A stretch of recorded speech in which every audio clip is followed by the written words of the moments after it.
the damage was done.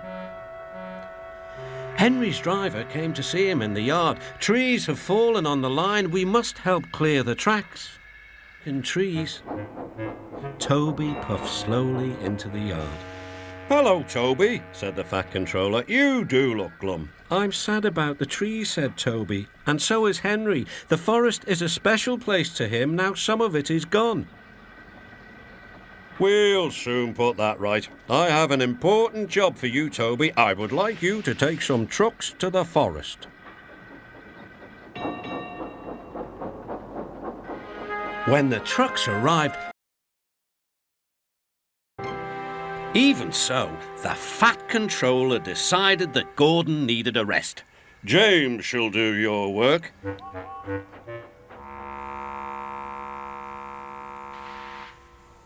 "You know, little Toby," he boasted, "I'm an important engine. Everyone knows it. I'm as regular as clockwork, never late, always on time." "Says you," replied Toby. Just then the Fat Controller arrived. "Your parts are worn, Toby, so you must go to the works to be mended."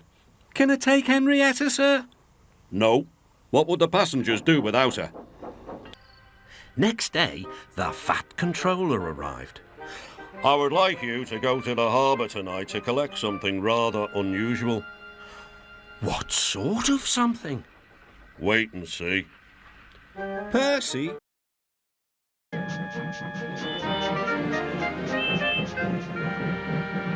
Gordon spoke severely to them. "You must behave here. You're on the main line now." "Actually, Gordon," giggled Ben, "when we saw you, we thought this was the scrapyard." Gordon was cross. "Just make sure that my coaches are ready for my evening train." And he fumed away.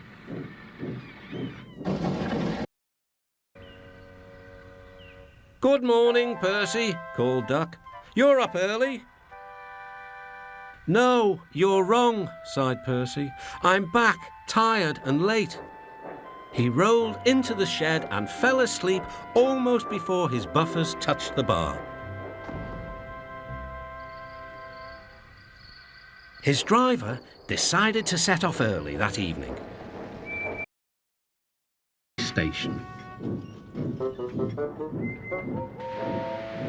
"That's what I need," exclaimed Gordon. There, emerging out of the sheds, were two shiny tenders. "Now, if I had two tenders," said Gordon, "I wouldn't need to stop so often, and I wouldn't have to listen to silly little engines."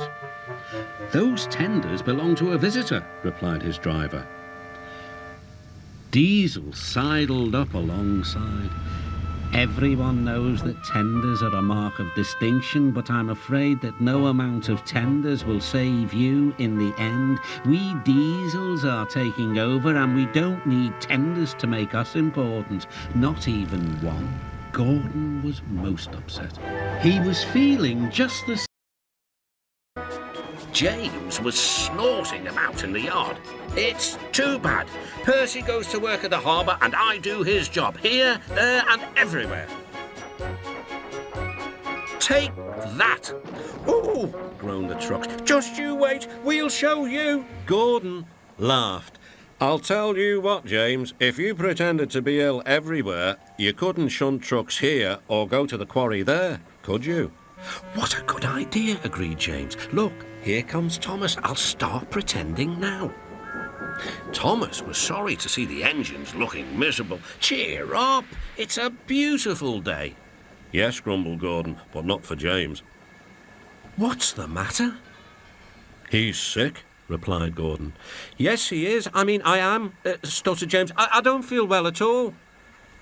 "Don't worry," said Thomas kindly. "I'll help out if you're ill." Gordon and James sniggered quietly to each other. Poor Thomas stood dazed and surprised in a muddy pond as a toad eyed him suspiciously. "Bust my buffers," muttered Thomas. "The day started so well, too." Duck pulled away the trucks, and Edward helped Thomas back to the junction. Suddenly,